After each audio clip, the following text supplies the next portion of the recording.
તો મિત્રો આજે આપણે વાત કરીશું નવી અલ્કાઝરના એક હિડન ફીચર વિશે કે જેનું નામ છે ડિજિટલ કી. આ કીનું કામ એટલું છે કે તમે તમારી ગાડીને તમારી જે ઓરિજિનલ ચાવી છે ફિઝિકલ કી વગર બી તમે ગાડીને ચાલુ કરી શકો છો અને ચલાવી શકો છો.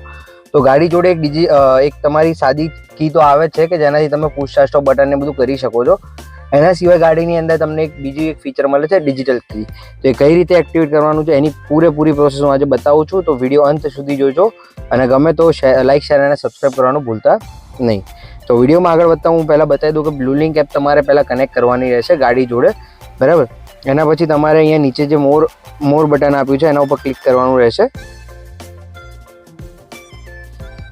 મોર બટન પર ક્લિક કર્યા પછી જે ફોનની અંદર ડિજિટલ કી સપોર્ટેડ છે, જેમ કે એપલની અંદર આઈફોન એક્સ પછીના જે મોડલ્સ છે, સેમસંગની અંદર S20 સિરીઝ પછીના જે મોડલ છે અને ગૂગલ પિક્સેલ 6 પછીના જે મોડલ્સ છે, એ બધા ફોનની અંદર તમને ડિજિટલ કી સપોર્ટેડ થઈ જશે.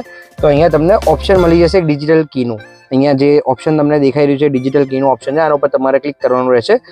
જેવું તમે ક્લિક કરશો એટલે બાય ડિફોલ્ટ તમારું જે બી વોલેટ હશે એના ઉપર રીડાયરેક્ટ થઈ જશે. એના પહેલાં તમને અહીંયા આપશે કે રજિસ્ટર ડિજિટલ કી, એના ઉપર ક્લિક કરવાનું રહેશે.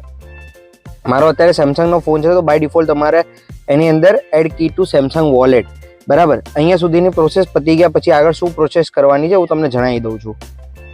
એકવાર ફોનથી તમે જ્યારે કનેક્ટ કરી દો છો, એકવાર ફોનની અંદર તમે રજિસ્ટર ડિજિટલ કી કરી દો છો, એના પછી તમારે ગાડીના ઇન્ફોટેનમેન્ટની અંદર આવી જવાનું છે. અહીંયા તમારે જવાનું છે સેટિંગની અંદર, પછી અહીંયા વ્હીકલની અંદર, અને અહીંયા તમે નીચે જશો ત્યાં ડિજિટલ કીનું એક ઓપ્શન મળશે, રાઈટ. અહીંયા તમને ટોટલ બે ઓપ્શન જોવા મળે છે, એક સ્માર્ટફોન કી અને એક NFC કાર્ડ કી.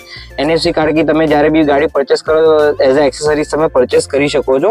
એની પ્રાઇસ અરાઉન્ડ 1800 થી 2000 રૂપિયાની આજુબાજુ હોય છે. પણ જો સ્માર્ટફોન તમારી પાસે અવેલેબલ છે તો એની અંદર કનેક્ટ કરવા માટે તમારે સ્માર્ટફોન પર ક્લિક કરવાનું રહેશે, બરાબર. પછી પર્સનલ સ્માર્ટફોન કી ઉપર સિલેક્ટ કરવાનું રહેશે. અહીંયા નીચે તમને સેવનું ઓપ્શન દેખાઈ રહ્યું હશે, બરાબર.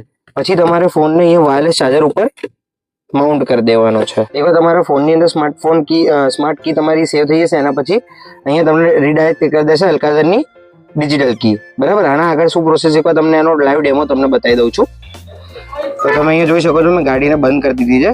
હું મારા સ્માર્ટફોન ડિવાઇસથી હું ગાડી ચાલુ કરું છું. તો આજે મારું સ્માર્ટફોન ડિવાઇસ સેમસંગનું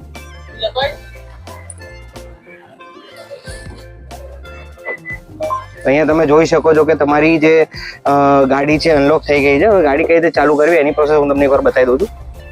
તો ગાડી આપણે ફોનથી અનલોક કરી દીધી છે. હવે ચાલુ કરવા માટે તમારા ફોનને વાયરલેસ ચાર્જર ઉપર રાખવાનો છે અને અહીંયા તમને આવી જશે authentication successful, vehicle can be started.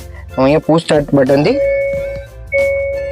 ગાડી ચાલુ કરી શકું છું અને ગાડી લઈને હું ચલાવી બી શકું છું. હા, તો એક જે ડિજિટલ કી હતો એનો નાનો એક વિડીયો પ્રોસેસ કઈ રીતે તમારે કરવી.